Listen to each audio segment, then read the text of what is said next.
We have Pam Slim joining us, which I couldn't be more excited about. And one of the things I love about you, Pam, is that I just shot you an email and said, hey, do you want to do this thing? And you're always game. You're always game to do things. And I just love that about you. It is true. I love to do things, especially for people who I love and who helped me in particular write this book so much. So yes, anything for you. You're sweet, sweet. So everybody, this is Monday Night Reading. And the idea for this came because for most of my career in publishing, have had one foot in fiction and one foot in nonfiction. And the fiction authors I work with always do readings to promote their work. This is the norm in the industry. It is not the norm for nonfiction authors. Nonfiction authors do all sorts of other things to promote their book. And it occurred to me that I know how hard the nonfiction authors work on their books, and they have great stories and important messages. So let's change that. Let's give nonfiction authors time to read. That's what I wanted. And you know what? The response has been amazing. I've invited people who have works in progress, published authors, big deal published authors like Pam. And you know what? I'm going to ask you, Pam, have you ever been asked to do a reading of your work? Not even one time ever. This is what I'm saying. In 3 books. In 3 books. And you know, I had Michael Port on, Pam, and he's had 9 books and he'd never been asked. Yeah, it's a thing. It's a thing. It's a thing that we're changing. Let's just put it like that. So we're going to welcome Pam Slim to the Monday Night Reading house tonight. This is the beginning of our season. We take off for the summer. So we're kicking off with Pam, whose latest book is The WIDEST NET. I'm going to read the subtitle because I don't memorize. Unlock untapped markets and discover new customers right in front of you. I met Pam through Top 3 Author Club, which is our writing sprint community, because she joined and she wrote this whole book in there. And toiling away with wet hair and crabby days, and you know, we all just sort of show up as we are and try to bang out words and try to provide support for each other. So I'm delighted that you can come and talk about your book today. And how it works, everybody, is Pam's going to do 2 excerpts from the book that we've decided on in advance. I'm going to ask her some questions. And then I've also bugged Pam to talk a little bit about marketing this book, which coincides with the themes in the book. And I think it's really helpful because a lot of you here are authors or aspiring authors. So that will be a good value for you. And you will have a chance to ask questions. So we're delighted to have Pam with us. I'm going to have Laura introduce Pam, Laura Stone, our wonderful Dean of Students. You ready to rock, Laura? I sure am. Okay. And Pam, if I may, I do remember writing with you in the morning after your workout, and I'm Southern, so we didn't sweat. We were glistening. We were glistening. There was a little more than glistening going on, but yes. Take me out. Take me out. Yeah.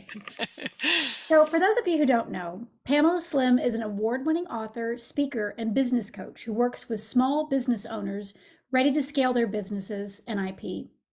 A former corporate director of training and development at Barclays Global Investors, Pam focused her first decade in business as a management consultant, working with large companies such as HP, Charles Schwab, 3Com, and Cisco Systems. She is the author of Escape from Cubicle Nation, Body of Work, and her latest book, The WIDEST NET, Unlock Untapped Markets and Discover New Customers Right in Front of You.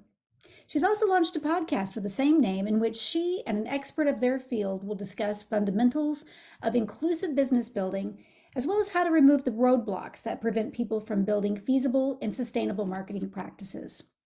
Pam and her husband, Darryl, co-founded the CAP Main Street Learning Lab in Mesa, Arizona, a grassroots, community-based think tank for small business economic acceleration. And I'll put with how to connect with her in the chat. AJ? Thank you, Laura. And we'll be putting links in the chat to get to access Pam or to your own copy of the WIDEST NET, which is one of the best things that you can do for Pam today.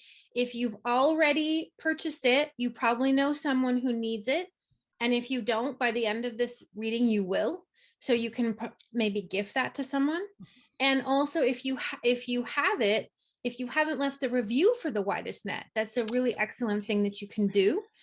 Reviews are gold to authors, and they do a big job. They have a big job, and it's hard to get them. So that's something that you could absolutely do to Pam to say thank you for this session tonight. Pam, tell me, who's your reader for this book? So there are a couple categories of readers. One really primary reader who I was writing to is really my ideal client, which we actually share because we tend to share ideal clients. And they're folks who have really amazing work, big ideas, and work that they really want to see live on beyond themselves. They're people who really are excited about changing the world through their work, through their models, frameworks. I work with a lot of thought leaders. I call them architects of liberatory change, people who are building really the new infrastructure for the new world that is more equitable. And my reader is usually totally turned off by just all the transactional marketing, where it's all just about the numbers and treating people as just line items and doing a bunch of tests, spamming everybody with a million emails. They really want to build the kind of marketing approach that feels resonant with who they are, is highly relational, but also highly strategic and effective, because they care about their ideas going far. They want them to go very, very far, which kind of goes to the heart of the book. The other audience that's so interesting, that really is related to the work my husband and I are doing here in downtown Mesa, are people who really by definition and sometimes by job title are community builders. So it could be the person who's moving in on Main Street. We have a new co-working space moving 2 doors down. And when they come into a new neighborhood, they're like, how do we figure out like who else is here and how we should market ourselves? And people who are doing economic development, people who are doing recruiting, who might be interested in really recruiting different kinds of people. Like, I have no idea how to connect with people from this community, are also finding this book to be a resource. Awesome. Awesome. And what do you feel is your main message in this book? My main message is really the biggest idea is contrasting empire culture. Has everybody ever been told about, let's build an empire, let's crush our competitors? The main way that we talk about business, which is extremely colonial, white supremacy culture, patriarchal, is about domination and, crushing everybody.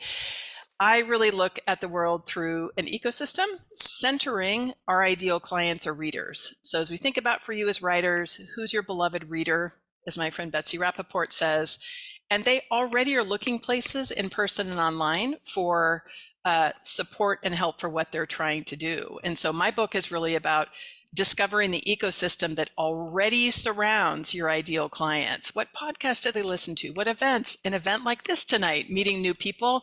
AJ and Laura have put in the work to gather this community together. And so by me simply joining is a way to be connected to the natural ecosystem that already exists. So it really is it's a contrast with empire culture, but it is a model-based book that has a process and a method I've used really over 30 years to build communities and build businesses. Awesome. Awesome. And we like to talk about in Top 3 Book Workshop, writing a book that delivers on its promise. And so what is your promise to readers with the Widest Net? My promise with the Widest Net is first that you will never look at marketing the same. Hopefully you will feel like excited that you can look at it differently, not this one way like barrage to other people, but also so that you know that you have a consistent way that can be recycled and refreshed over time to consistently approach marketing, whether it's a new book that's coming out, whether you're building a new business. There is a method and an approach that you can use and reuse consistently. That's really what I hope people take away from the book. So huge value there. And I know that you care so much about your readers, and I feel your book definitely delivers on that promise. And I hope people here will give that book a try, but we're lucky because we get to hear part of it today in this reading. So normally I ask authors to set up the excerpt, but this one's pretty easy because you're going to read the introduction. It's the introduction. I know. And then we have a second excerpt that I want you to read a little bit later. Yeah. I was so moved by it. Mm. And I feel it will be great for this audience as well. So let's start with the introduction. And before we do that, just a quick word. In workshop, we have a rule about feedback. When I'm working with students, I'm the only one that gives constructive feedback. So in this setting, no one's giving it. It's just a reading, and we are going to give positive feedback. So if you have something to say in the chat about what resonates with you, what means something to you, lines you love, concepts you love, we love to fill up the chat with positive feedback that's from the heart. And actually, we make sure that Pam gets that chat. So let's make sure that we do that. We share what resonates with us and save any constructive criticism for our own minds today. And Pam. And it's too late because the book's already printed. So, oh well, right. Right, but it just makes for a lovely environment to get positive feedback. I appreciate that. I totally celebrate. Appreciate that. All right, so Pam, here you go. You're up. Beautiful. Well, thanks everyone. I kick off every section with a quote, so I will do that as well for the introduction. And this is, just because someone stumbles and loses their path doesn't mean they're lost forever. Charles Xavier from X-Men. Carly Cunningham was the embodiment of a successful entrepreneur. She was an expert in her field of business branding. She had fierce discipline in her creative process and centered her clients in her business model. No one cared more about client outcomes than Carly. She had a track record of client success. As for grit, tenacity, and discipline, she was filled with it, starting at the tender age of 6 as an elite figure skater in her home country of Canada. In her 20s, she raced as a pro-elite mountain biker with a Canadian women's team. Carly ran toward challenges, the tougher, the better. Her branding firm had been cruising along and growing at a healthy rate for 3 years, driven by her robust referral network. Work was so busy that she brought her wife Elise into the business full-time to work on systems and client project management. Carly's closing rate when she got a qualified prospect on the phone was about 80%. Things were great until one day they weren't. Carly said, "Our revenue stream slowly started to decrease. The phone stopped ringing, and when you put a new prospect in front of me, all of a sudden, I couldn't close a deal to save my life. All the growth we had seen went backward. Then it went away." The anxiety she started feeling was something she had never experienced before. She started to tell herself stories. "All that business success you've seen, that was just luck. You couldn't sell yourself out of a wet paper bag. You know that experience you've had? There is no longer a market for it." Before long, her anxiety morphed into depression. She couldn't get excited about anything, let alone revive her struggling business. Soon, she felt nothing. About this time, Elise reached out to me to see if I could help her wife Carly turn around the business. I had met both of them a few years before at a business conference, and we'd become good friends. I knew Carly had all the necessary elements to turn her business around, but we had to figure out why it wasn't working. Our first order of business was to do some quick business triage and analyze exactly what was going wrong. We looked at Carly's financials and at her core marketing operations, including her business development, sales, and proposal processes. We talked about her mental models and current emotional state. Our triage analysis revealed the first big gap. Carly had gotten so focused on the production of great work for her referred clients that she had forgotten to seed new opportunities in her network. She wasn't attending events, she wasn't connecting with partners, she wasn't sending newsletters, she wasn't interacting with peers and clients on LinkedIn. Her clients, while extremely satisfied with the work she did for them, did not currently need any additional work. Her pond was all fished out. As the business was sliding backwards, she felt shame. She knew better, but still here she was, feeling stuck. Aware of her tender emotional state, I wanted to give her some easy and feasible wins. We started with a list of extremely small tasks, like sending a quick email to a past client to say hello, or inviting a connected peer to grab a cup of coffee. I called them tiny marketing actions, or TMAs for short. While Carly was diligent and did her homework after each coaching session, she later told me this: "Because of the relationship that you and I had as good friends enough to be extended family members, I had deep trust in you. But part of me was like, really? You're telling me that these little tiny actions are going to make a difference? Are you kidding me?" I wasn't kidding. Building a business is hard. Even if you've done it before, even if you have done it for years, there is always that pit in your stomach when you think, what if all of a sudden no one buys my stuff?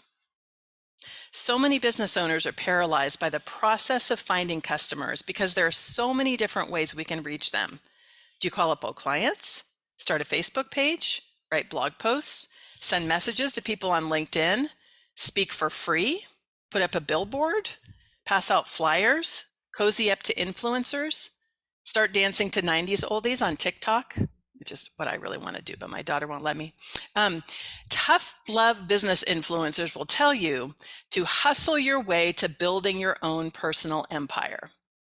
I don't know about you, but I have no interest in building an empire. The last time I checked, empires were good for the very few people at the top, but they weren't much help to the many workers eking out tiny salaries while making empire builders rich. What I want is a thriving ecosystem. I want plenty of money in my own pockets to pay bills and paint my walls new colors, buy new furniture, and take fun trips around the world with my husband and kids. But I also want plenty of money in my employees' pockets, and in my clients' pockets, and in their neighbors' pockets, and in the pockets of every person walking down the street, and in the city and state coffers everywhere. I want software companies to have so much money that they build amazing tools that cut our working time in half. I want overflowing co-working spaces that incubate scores of new businesses that grow into thriving enterprises. I want busy main streets everywhere with happy people holding fresh cups of hot local coffee, sitting outside of bustling cafes. I want community art nights and outdoor movies and restaurants with lines out the door. I want an abundance of creative writing and art and films. I want college students to have bustling side hustles and internet entrepreneurs to hear the sound of their phone dinging with online orders. Is that some pipe dream from my idealistic, raised in the 1970s, community-loving, optimistic coach self? I used to think it was, until I started developing and applying a marketing model in my downtown Mesa community, impacting hundreds of entrepreneurs directly and thousands of their customers indirectly. I used to think it was until I actively worked with business owners like Carly, who found their business grew in direct proportion to their ability to connect to the ecosystems surrounding their ideal customers. I used to think it was until I saw my clients' sales and profits accelerate quicker, more strategically, and with less frantic effort than espoused in the sleep when you are dead hustle culture. The advice I share is not a hypothetical example based on a cool idea I had in a shower one day. It is based on decades of real work with real people. It comes from helping thousands of clients all over the world start, grow, and scale their businesses. I have spent the last 6 years codifying this approach into a method, testing it with entrepreneur groups around the country, with my clients, and in our own small business learning lab in Mesa, Arizona. I have watched it activate millions of dollars in sales, generate scores of partnerships, and strengthen the visibility and thought leadership of my clients. The result is the WIDEST NET method, or WNM for short. This book teaches you the method, how it works, and how to apply it to your own business to activate a flood of new customers. While the focus of the book is on entrepreneurs and small businesses, the concepts apply to any size organization that's striving to develop deeper and more authentic relationships with their customers and to find new customers in places they may never have looked before. If you're in corporate marketing, I particularly recommend the chapters on watering holes, ecosystems, and partnerships. Identifying and working with others who are also striving to solve your customer's problem will expand your horizons and open up new business opportunities. I'm not going to make you read the whole book to understand the core ideas. Here are the highlights. Before you build a business, you have to make sure that it solves a problem worth solving, a problem that people will pay to solve, and a problem that you personally desire to solve. You have to know how to describe and recognize the specific characteristics of the perfect customer for your business. You have to craft offers your perfect customer can't refuse because they are the quickest, best, and most cost-effective way to solve their problem.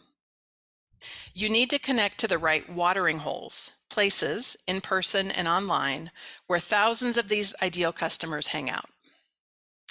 You have to build relationships with them in a way that is respectful, inclusive, and that they don't find overbearing or creepy.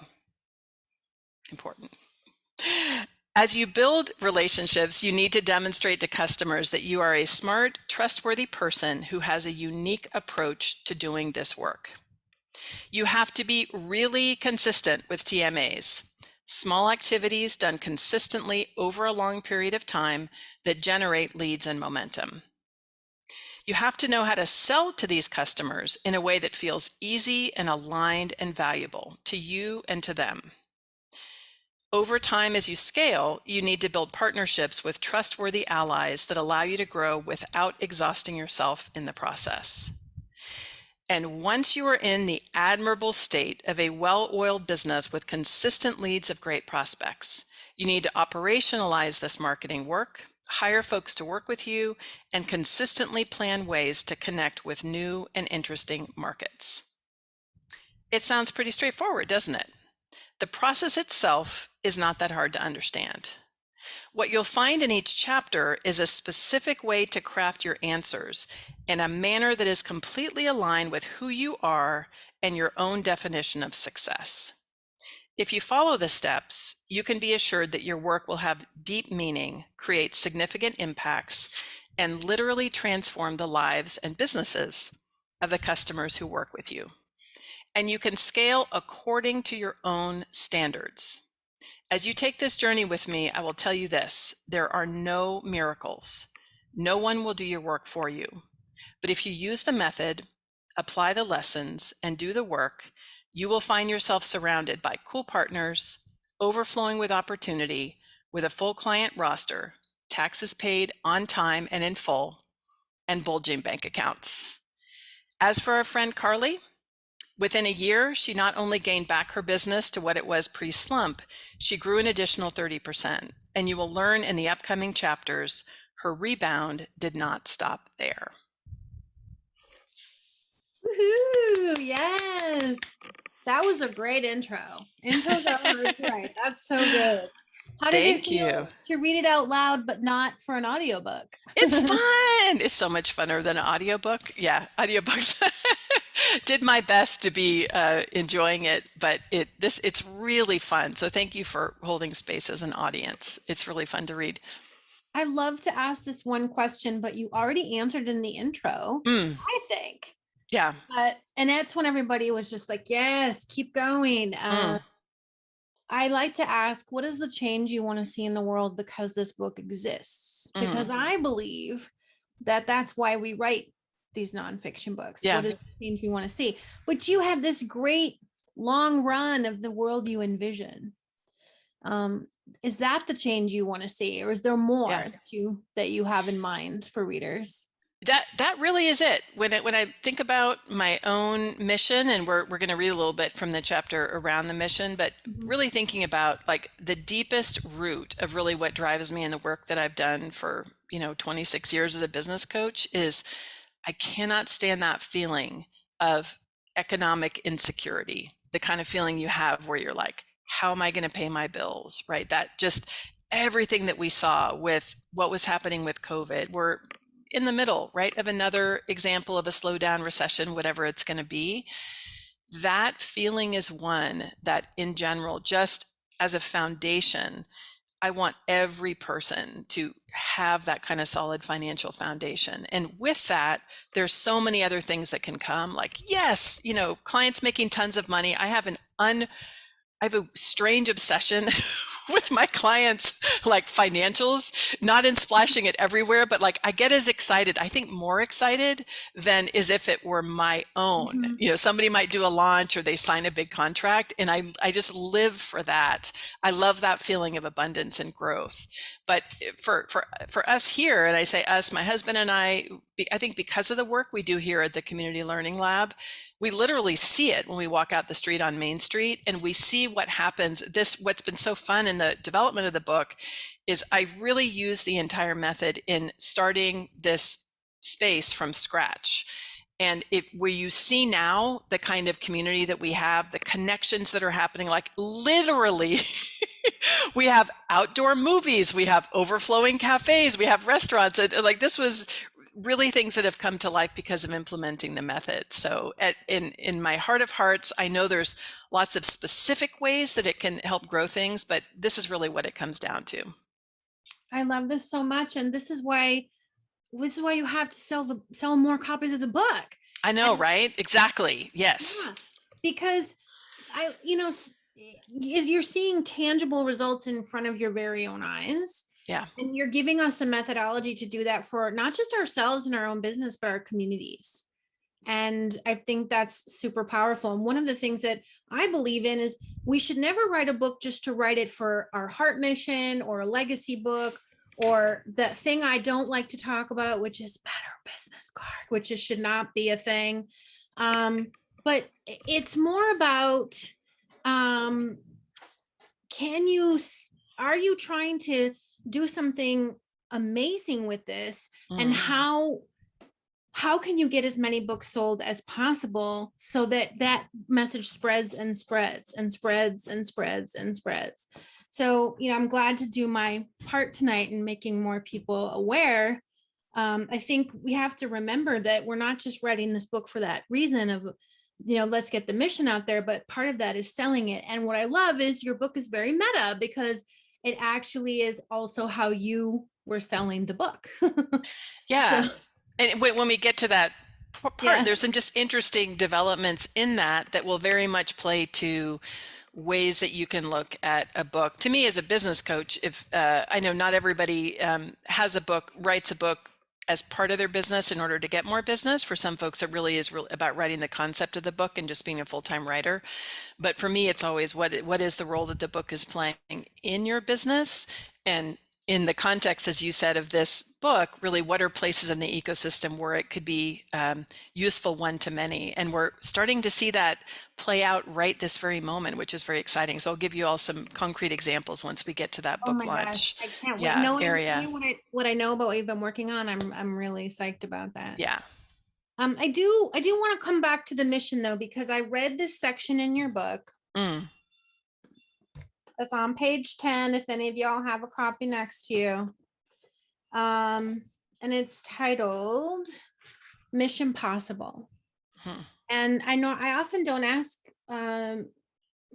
authors to read twice in one session, but I felt compelled for you to ask Pam to read this as well. So let's set this up just briefly. Yeah. And then let's do this next reading. Beautiful. Thank you. So in the first chapter around mission, I told the story of really the seeds for this book, which was in 2015. I did a 23 city tour around the US where I had done book tour stops before. And one of the reasons was really to be testing the model and seeing from communities of entrepreneurs that I had worked with before, does it resonate? What were the different ideas? I called it the Unbooked Tour. If any of you know Scott Stratton from Unmarketing, it was a little vulnerable because I hadn't written the book yet, but I'm sort of shopping the ideas. And in the very first stop of the tour, I, for some reason, asked the audience. My husband is Navajo, just for context, Dene of the Dene tribe. And so I asked from the first audience in Berkely, how many of you have ever seen a Native American presenter presenting at a business conference on a business topic? And I asked that same question in all 23 cities. And out of all 23 cities, a few thousand people, only 7 people ever had. And 4 of those were in Vancouver, Canada. So that's part of the really what began to germinate this idea for my husband and I of opening up this space here at the Learning Lab is we know there are I've seen hotel rooms filled with Native entrepreneurs because my husband is one. So the problem is not that they don't exist, but that there's not visibility. And in fact, there's systemic work to keep their visibility from happening. So that's really the origin story. I see some shout outs for systemic invisibility. It is true. One of the three pillars of white supremacy is invisibility. And when you look at the history of Native Americans, and particularly here in the US, and probably in Canada as well with First Nations, there was a specific campaign in order to not be sharing history. So it's pretty deep. So that is the background of where our mission started. Our mission here at the Learning Lab is to highlight the leadership that exists, but is rarely seen in our local community. So that is the cue up. All right, Mission Possible. 3 years after opening the doors to Cab Main Street Learning Lab, our mission was taking flight. We were collaborating with vibrant, thriving community of Black, Indigenous, and people of color, BIPOC entrepreneurs, and a rich ecosystem of partners, including nonprofits, community organizations, government leaders, and academic institutions. I was on an organizing committee for a Global Entrepreneurship Week event in downtown Mesa. Global Entrepreneurship Week is an event sponsored by the Kauffman Foundation, described as a celebration of innovators who dream big and launch startups that bring ideas to life. It takes place every November, with 2021 participation topping 180 countries in a total of 40,000 events worldwide. Eager to further our mission and increasing the visibility of Native American entrepreneurs, I suggested Violet Duncan for a panel discussion. Violet is an author, storyteller, educator, and performer, Native American hoop and powwow dancer. She's a proud member of the Plains Cree of Kiwin Cree Nation and Taino. I was excited to hear her unique perspective on entrepreneurship, but didn't know any specifics of what she was going to share. The morning of the event, our daughter Angie, who was 11 years old at the time, wanted to take a day off school and go with me. This was the first time she had ever asked to attend a local event with me. She was a student in a very supportive Montessori program, so I knew her teachers would support her attending the experiential field trip. I said yes. The morning of the event, Angie and I worked together to set up tables, preparing for the 80 local entrepreneurs and community members attending from the greater Mesa area. The program was kicked off by an address from our Mesa Mayor, John Giles. Then the panel began. Angie was sitting quietly and attentively listening to the speakers. It was time for Violet to speak. She introduced herself in her own Cree language in the way Angie had been taught to do in her Diné Navajo language since she was a little girl. Violet described her business and journey as a Native entrepreneur with its highs and lows. Then she told a story, and I will warn you, I probably will cry every single time I read this or read it aloud. Violet said, "When I was 11 years old, I attended the Canada Council for the Arts meeting with my mom. My mom is a dancer and an artist and was invited a few times a year to share her perspective of what artist representation looked like in Canada.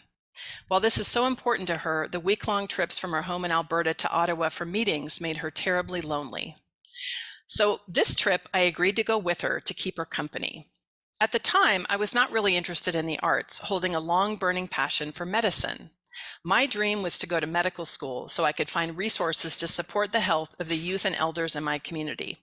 I brought all my homework and tucked into a corner of the room where the meeting was taking place to get busy with my studies. I figured the gathering would be a bunch of people in suits talking about boring stuff. When the meeting started, it was held around a huge round table, and the artists were all different and interesting. Some of them had beautiful regalia on. I put my notebooks aside and asked my mom if I could sit at the table just so I could look at all the beautiful faces. She said yes and encouraged me to talk and share my youth voice. As I listened over the 3 days, the Canadian Arts Council continued to ask the meeting participants how they could bring the arts to First Nation communities. After about 3 days listening at the table, I felt kind of brave. "Let me say something here," I said. And then I told them that it's impossible to find us on the res. How do you find that one arts kid on the res in remote areas that are not even in a city or small town? They asked me, "Well, how do you see us approaching this?" And I was like, "Well, we need to be able to find a way to find you because you won't be able to find us." And they said, "Okay, where will you find us?" I don't know, I said. I go to the youth center and I go to the after school basketball and stuff like that. They said, you're right. We're trying to find Indigenous youth on the res in the same way we reach youth in the densely populated inner cities. We need to change the way we think about this. A few months after the meeting, my mom shared with me that my questions led to a redesign of the Canada Council for the Arts website with a section designed specifically for Indigenous First Nations people. Before, the designing criteria were in no way aligned with how we viewed ourselves as artists.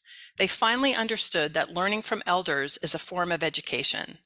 They understood that we didn't learn to dance in a studio. They started to innovate outreach like paying dancers to go learn at a powwow. My mom said, this happened because you were there. You let them know that they're not going to be able to find that one artist kid on the res, that kid needs to have easy access. We needed to hear your voice there. She made me feel as if I did something that had a huge, huge impact. I found out many years later that my mom had been saying the same thing for years, but until they heard me say it, they didn't really hear it. While I was speaking, I looked around the room and saw everyone listening deeply and taking in Violet's words. I turned back to the front of the room and saw Violet lock eyes with someone and smile. I followed her gaze back to my table and saw she was looking directly at my daughter, Angie. Whew.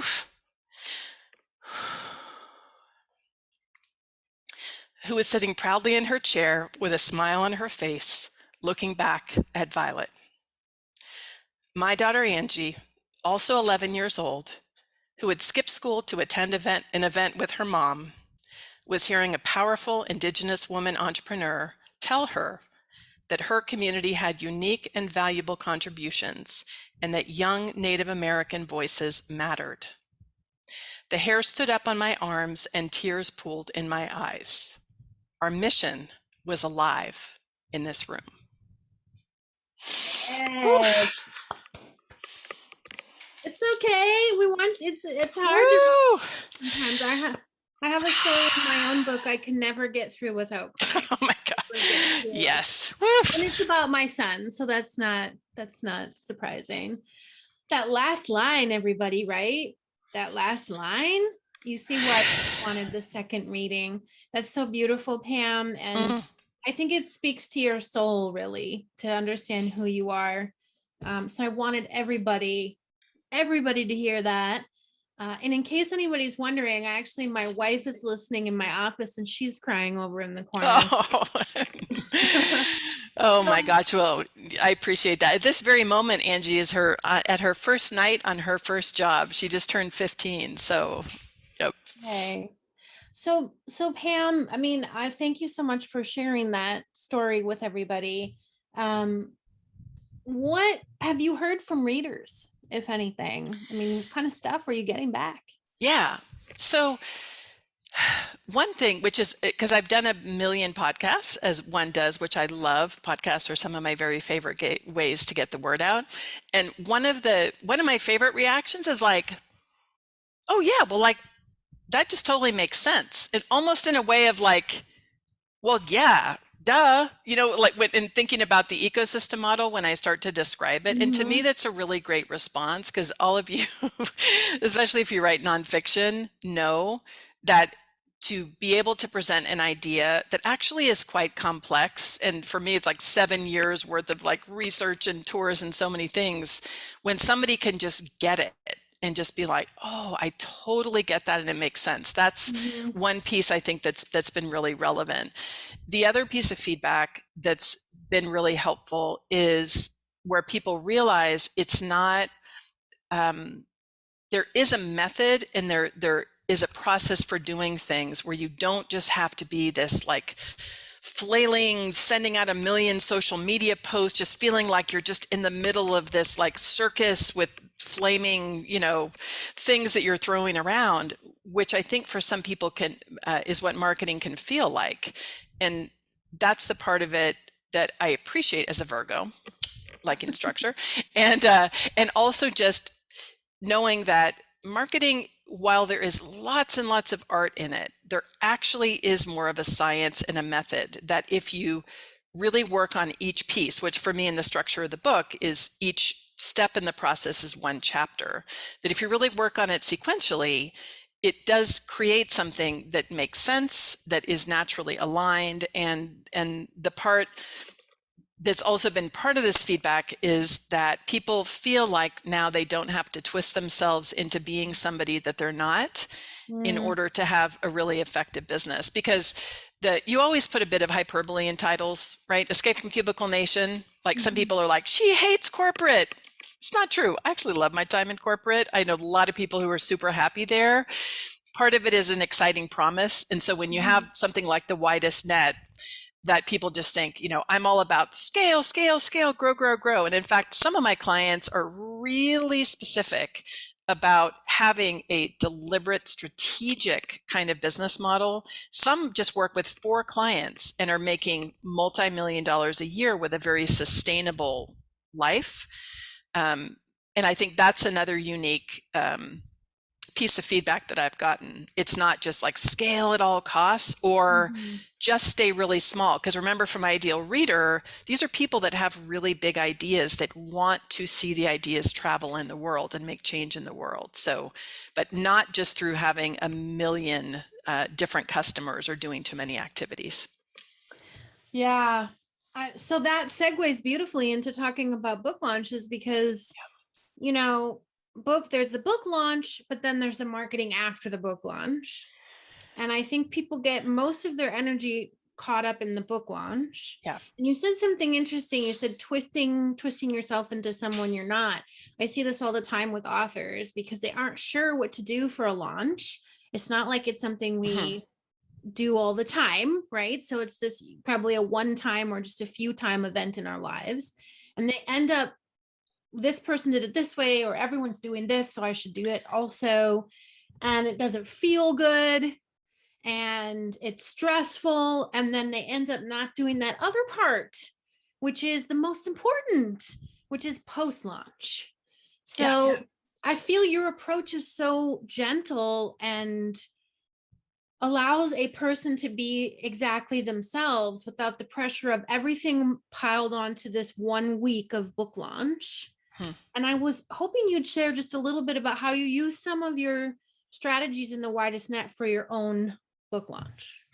For sure. So one of the things that I wanted to do, I see a lot, some of you might have seen, it's popular these days to have more of like a launch team or your ambassador crew, whatever name you want to call it. Thinking about usually close friends, passionate, fans, people who really want to support you. And I do it in alignment with the book. I really believe a lot in reciprocity and having like mutual value in any kind of business situation. And so when I was thinking about that, where I do have a really beloved community that has been with me for many, many years through many books, I wanted to think about doing conducting that part of the book launch strategy really in a way that was reciprocal. So we had weekly meetings where I was really sharing behind the scenes ways specifically in which I was using the method in the book for launching this book. Many people there were either launching books or they had products to launch. So there was a lot of sharing of things that were effective for them that they could learn also for their own books. But I was really using the method from the book. And then I ended up pretty quickly in the process of inviting who I call the main characters in the book. So like Carly wasn't in this particular one, but there were other people who I brought into the conversation who were featured in the book that talked about some of the things that they were featured in. And it just became a very engaging process for them. And what was fun is toward the end of it, they had true enthusiasm for the book because they had actually been living it and applying it in some ways in what they were doing. So it wasn't just like, okay, everybody, get excited for Pam and, go share everywhere, which I appreciate, AJ, how clear you are. That for me is usually the hardest part, like, okay, like getting reviews. Can we just talk about that? Because it is so hard for some reason. I can have passionate fans, like blood relatives, best friends, where it's just hard to get people to actually, cross that path to write an Amazon review. But when I think about, and this is really important, I think, in the context of book launches, I don't believe you can talk about a book launch without defining what is the actual path of the book that you're looking to do. So if you are like a, big time, like you're a past New York Times bestseller, you're getting gigantic advances from publishers. That's not quite me, right? So many of our, author friends in that way. There's actually quite a bit of pressure on you in the beginning for something like a launch to really knock it out of the park, to hit the list, to be selling, to be signaling to bookstores and publishers. Like that's actually your business responsibility to be selling huge amounts of volume in those first couple of weeks. And I will tell you, people spend hundreds of thousands of dollars to ensure that happens. And I say this to be really normative because I used to, in my really idealistic self, there was really just a couple of years ago, think, oh my God, you just sell a bunch of books and it's just this, democracy of who gets on the New York Times list or, who's winning awards and all that. And what I learned is, in a capitalistic system in which we're launching books, there really is a lot of resource that people spend in order to get their books positioned in certain ways. And I am not criticizing that. That's an example of in that journey for the book launch, you really do have a business responsibility, which means you're going to have to invest in that kind of launch based on the kind of players you have, especially with traditional players. There's other ways that people can look at books. Maybe you're doing a, page two or idea press or you're self-publishing, which are all wonderful, viable ways in which you can be bringing in books into the world. You might see your book much more living a life within the context of your business model. So Mike Michalowicz, your buddy, and many of the books you've written is a perfect example of this. I'm going to have him on my podcast because you look at what Mike often does with his books. He has Profit First. He has your Profit First certified professionals. You have Clockwork. You have the Clockwork firm that's helping people to implement the work in the book. Yeah. So in many ways, that's the way that it really, comes to be. So that's the part I think is really important for you to think about. Some people feel the pressure to be launching like that first example of the author if they don't actually have the need to be doing that so much in the beginning. You want to get that good first wave going, but much more important is what's the way this book is going to fit into your business or your activities. Yes. And to not burn yourself out in the beginning. So oh my gosh, keep pursuing that.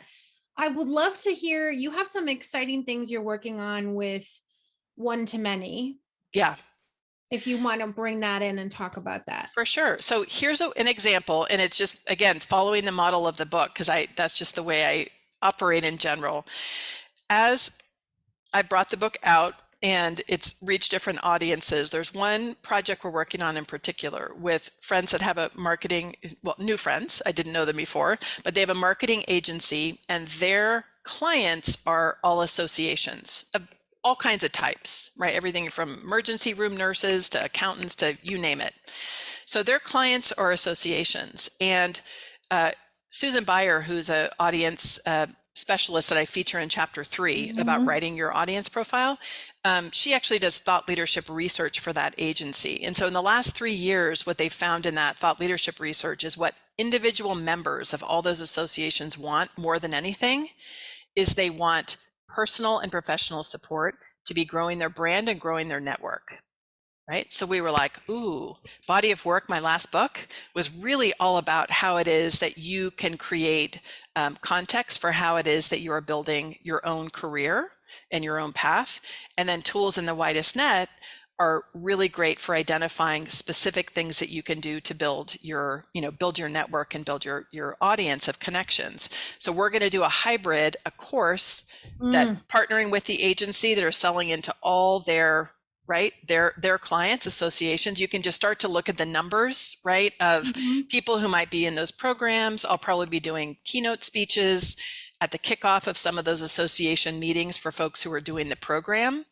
And those are cases where we can work book sales into that kind of context. So that's an example of there's a need in the market and there's IP for my books that will be created in a program, but by exposure, I think will end up driving a lot more book sales as one example. I like that because the traditional model for bulk sales is big speaking events, get a bulk order, corporate training, but this is you creating something really specific in a combination, and you're going to sell a ton of books, both books. Yeah. That's really, I love that. That's really genius to think about it from that perspective. Yeah, so that is one thing I think we can see that's replicating. And the other things that are emerging is actually through partners and some of my clients who want to implement more. Like they're like, this totally makes sense. I don't need to recreate this and teach this, especially those that are doing maybe like year-long programs with entrepreneurs. So we're creating some custom mini courses that are really based on some of the core ideas in the book that they can then run through with their clients and then send them a copy of the book as part of the welcome. But it will be tailored. It really, the part that can be tailored is like, you know, a welcome video, you know, welcome to AJ if it was yours, you know, welcome to, you know, your clients, I'm Pam. And then that way it becomes IP that's embedded and licensed into their business. So that I can just see is going to have all kinds of possibilities once we just build these initial products. So you're kind of blowing my mind. So you're talking about not actually doing custom. Okay. Sorry, I just have to woo. I mean, I think that's so smart because we have our courses that we build for the public in relationship to books. Yes. But now you're creating these custom experiences, which probably doesn't take, it's probably fun. I don't know. I love building courses. I love curriculum. I'm an instructional designer by trade, so I love it. I love it. I'm not I did my own course and worked on the HPS course, but I didn't have any training in it, but I absolutely adore it. And it's very gratifying. So that would be fun. And I think it would be fun for anybody who's writing a nonfiction book to think about how to apply your own IP. And then you're blowing my mind with this custom piece. And then your book sale is built into that. And then that seems like it's just regenerating all the time. It's regenerating. And in this case, because we've all seen the mythical online class that's going to make us billions of dollars, right? Sometimes for a few lucky people, it does that. But a B2C market selling that to individuals requires so much energy. So this directly fits within the model of the widest net. And because I use it with my clients, like a lot of these ideas are coming because I was working with my clients to do similar things. And all of a sudden I was like, what about my own stuff? Like, why don't I, try that? So that's where, because we share, in this case, if we look at the association member, it can be a shared audience that, the association has, that the agency that's serving that association has, and I have to be serving that person. But through this partnership, it means that really the distribution, the sales and marketing is done by others. So I'm really delivering my IP to live there. And then, the relationship parts of it, it's not doing a total custom program for every single partner. Probably they're right, the bones of it that you can, switch out to make it custom. But I think that's, I just see, because I've done work for a long time in B2C, more selling directly to people, and then also a long time in B2B. And I do see a lot of opportunities for those of you who are nonfiction authors that can serve that market and talk about those topics. I just think, it's bigger checks, as we say around the office. There's the $99 course, or there's the $99,000 check sometimes that can become the $990,000 check. With time, energy, relationship building, not to minimize, right? It's not like easy to do, but when you begin to build some of these relationships with larger companies, it does become exponential. One group loves it. They want to bring it to another few thousand people and another few thousand, and it really ends up making a difference. Yeah. And that's the stuff that you aren't seeing. It's not, it's not happening in the public in front view. So you don't know all these deals that are happening. And I think no matter what your nonfiction topic is, it's doable, actually. I really believe you can find some way to do it. Yes. Yes. And there is a handy ecosystem map in the book that can help you. In this book, everybody, the widest net. Laura's been putting links in the chat to get your own copy, to leave your review, and to stay connected to Pam at pamelaslim.com. Pam, what else do you want us to know about what's next for you and how people can connect with you? I love to connect with people. I am a connector and an extrovert. And so LinkedIn is probably the best place to connect, to kind of be doing worky stuff. I am on Facebook as well. If you just have to like children and dogs. if we connect over there. But really this next year, my words for next year are build and sell, because we really are absolutely leaning into this strategy so that I can really be building what's happening here. And it really is helping to strengthen and fund a lot of things that we're also doing here locally in community. So there's some really cool opportunities of programs that we're building and really expanding what we're doing. And I'm doing a lot of work with people in building licensing and certification programs that is an example of like what you need to build in order to have some of this scalable work. Again, not everybody has a book tied to it, but that's an example for people that might be teaching a particular method. I also want to encourage everybody to go, look at some of the content around Pam's book and the way that Pam marketed that book. A lot of that is still up and available and around for you to pay attention to how she went about doing that. Pam, I saw a question about the ecosystem map, where people can see it if they listen to the audio book. If you do go on my homepage, and I'm just thinking, I think the book page is, yeah, the book page is, I'll put the link in the chat, is just PamelaSlim.com, the-widest-net. And there I have a no email trade required. I have a workbook with all the exercises in the book, and that has the ecosystem wheel in that. So you can get that right there. What a good question. And that's such a gift. Authors, I hope you take note of that. We don't always have to collect the emails. We can just be of service and provide value. Yes. I'm a big believer in this. Yes. Pam, I hope you had fun tonight. It was so fun. I hope you all had fun. I can't wait to read the chat because I was too busy reading to read the chat, but it really is a different kind of experience of being able to read. So I just so appreciate everybody who showed up for it. It really was wonderful. And thank you, AJ and Laura, for hosting.